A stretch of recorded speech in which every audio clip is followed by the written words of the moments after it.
we were discussing in first lecture about the staffing. Staffing के बारे में मैं बता रहा था आपको कि स्टाफिंग में यह है कि आपके एम्प्लॉयज़ जो हैं उनको आपको किस तरह से एक ऑर्गेनाइजेशन है वो हैप्पी रख सकता है। अगर आपके एम्प्लॉयज़ हैप्पी नहीं होंगे तो आपकी ऑर्गेनाइजेशन है उसके लिए और खुद के लिए दोनों के लिए वो एक प्रॉब्लम क्रिएट कर सकते हैं। तो इस तरह से हमें इन प्रॉब्लम्स को किस तरह से सॉल्व करना है उस चीज़ का हमें ध्यान रखना है कि ऐसी प्रॉब्लम अपने साथ ना आए। दूसरी बात, स्टाफिंग का मेन पॉइंट ये रहता है, recruit the right talent for the organisation. आप अपनी ऑर्गेनाइजेशन के लिए जो राइट टैलेंट है, जो सही टैलेंट है, वो आपका हमेशा रिक्रूट होना चाहिए ताकि आपके ऑर्गेनाइजेशन को हमेशा उससे बेनिफिट मिले। अगर आपने अपने ऑर्गेनाइजेशन के लिए कोई सही टैलेंट का सिलेक्शन नहीं किया तो वो आपकी ऑर्गेनाइजेशन के लिए बेनिफिशियल होने के बजाय नुकसानदायक होगा। तो इसलिए हमेशा स्टाफिंग में आपका रोल रहता है कि आपका स्टाफ है वो अच्छा हो, प्रॉपर हो, टैलेंटेड हो और आपका स्टाफ हमेशा खुश रहे। नंबर 4 जो स्कोप है मैनेजमेंट का वो है लीडिंग।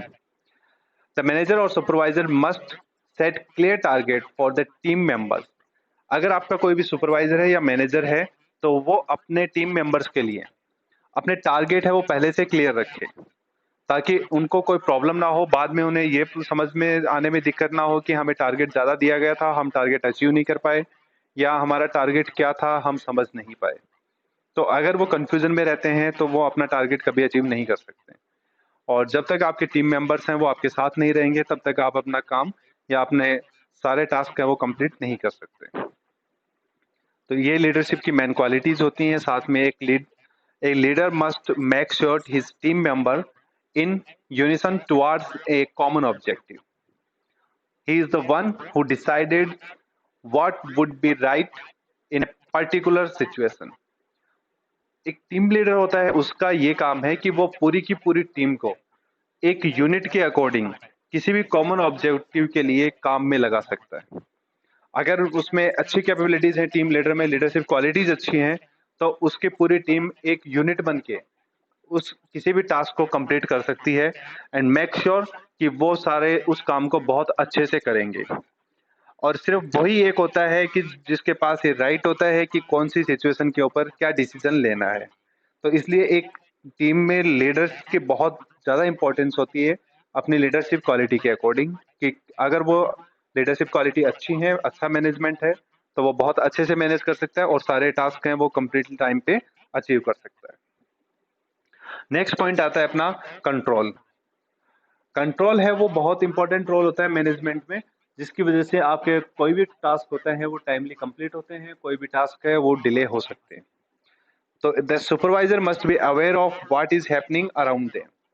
अगर उनके पास कंट्रोल है तो दैट मीन्स सुपरवाइजर को पता रहेगा कि क्या क्या हो रहा है, क्या नहीं हो रहा है, कौन सा काम कंप्लीट हो रहा है, कौन सा काम कंप्लीट नहीं हो रहा है, कहाँ अपने प्रॉब्लम क्रिएट हो सकती हैं और कहाँ अपनी प्रॉब्लम्स का सॉल्यूशन मिलेगा। Hierarchies should be well defined for an effective management. अगर आपका कोई मैनेजमेंट सिस्टम है दैट मीन्स वहां पे हायरार्की की आपको रिक्वायरमेंट रहेगी। कौन किसको लीड करता है, कौन किसको रिपोर्ट करता है, तो दोनों चीजें हमेशा क्लियर होनी चाहिए। आपको किसको रिपोर्ट करना है और आपको किससे काम करवाना है।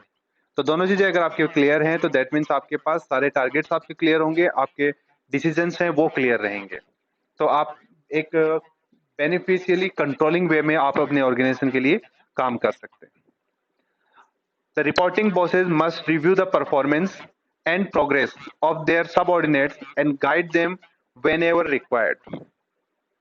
जिस बॉस को भी हम अपनी रिपोर्टिंग देते हैं उसे हमेशा आपकी परफॉर्मेंस को रिव्यू करना चाहिए, आपकी प्रोग्रेस है जो भी उसके सबऑर्डिनेट्स हैं उनकी प्रोग्रेस को चेक करना चाहिए और जहां उनको रिक्वायरमेंट होती है गाइडिंग की वहां उन्हें गाइड भी करना चाहिए।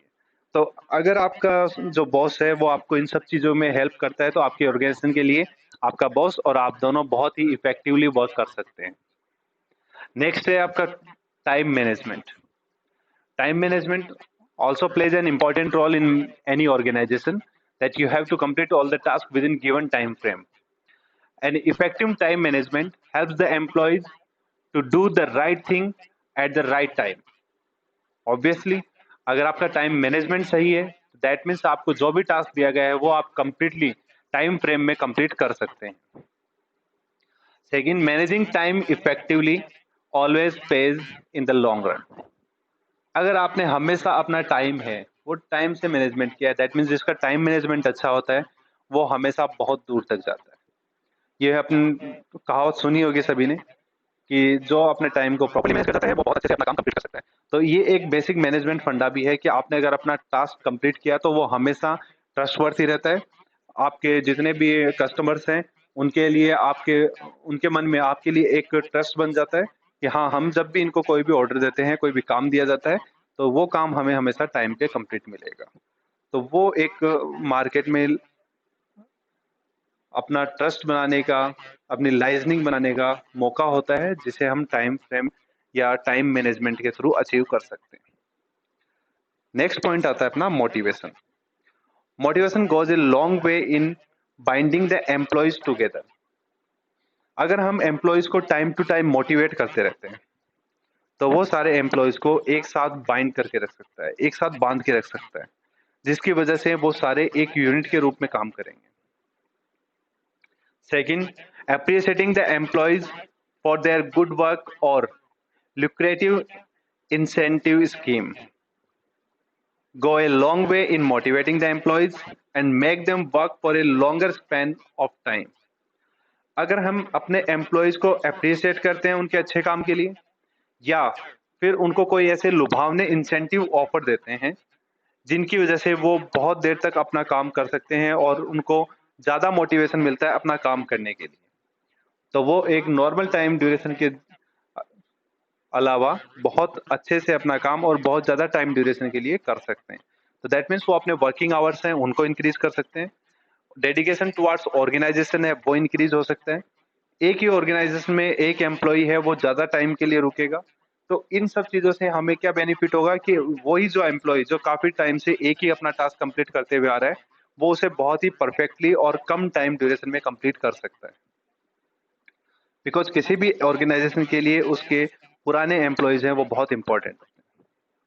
जितने एम्प्लॉयज उसके पुराने होंगे उतना मैनेजमेंट उसका अच्छा रहेगा। तो यही एक पहचान होती है किसी भी ऑर्गेनाइजेशन की कि आपके ऑर्गेनाइजेशन में कितने एम्प्लॉयज हैं वो हमेशा आपके साथ टिके रहते हैं। कोई भी ऑर्गेनाइजेशन या कोई भी मैनेजमेंट किसी भी सिंगल पर्सन से नहीं बनता। आपके मैनेजमेंट के लिए, आपके ऑर्गेनाइजेशन के लिए आपको पूरी टीम को साथ लेके चलना पड़ता है। और एक इफेक्टिव मैनेजमेंट वही होता है जिसके अंदर आप ये सारी चीजें हैं वो अचीव कर सकते हैं। अपने स्टाफ को आप साथ में लेके चल सकते हैं, उनको हमेशा मोटिवेट रख सकते हैं, टाइम पे अपने काम कंप्लीट कर सकते हैं, अपना प्रोसेस है वो आपका कंप्लीट हो, आपकी प्लानिंग है वो परफेक्ट हो, आपके ऑर्गेनाइजिंग है वो एबिलिटी आपकी अच्छी से अच्छी हो। तो इस तरह से अगर ये सारी एबिलिटीज अपन अचीव करते हैं तो अपना मैनेजमेंट है वो बहुत अच्छा होगा और हमें हमेशा प्रॉफिट ही मिलेगा अपनी ऑर्गेनाइजेशन में। तो इस तरह से ये सारी एबिलिटीज हैं जो कि एक इफेक्टिव मैनेजमेंट के लिए बहुत जरूरी होती है, या इनको हम कह सकते हैं नीड ऑफ मैनेजमेंट और स्कोप ऑफ मैनेजमेंट, कि जिन जिन चीजों की मैनेजमेंट के अंदर रिक्वायरमेंट होती है। तो उम्मीद है आपको सारी चीजें समझ में आई होंगी। बाकी टॉपिक अपन नेक्स्ट लेक्चर है उसमें कवर करेंगे। Thank you.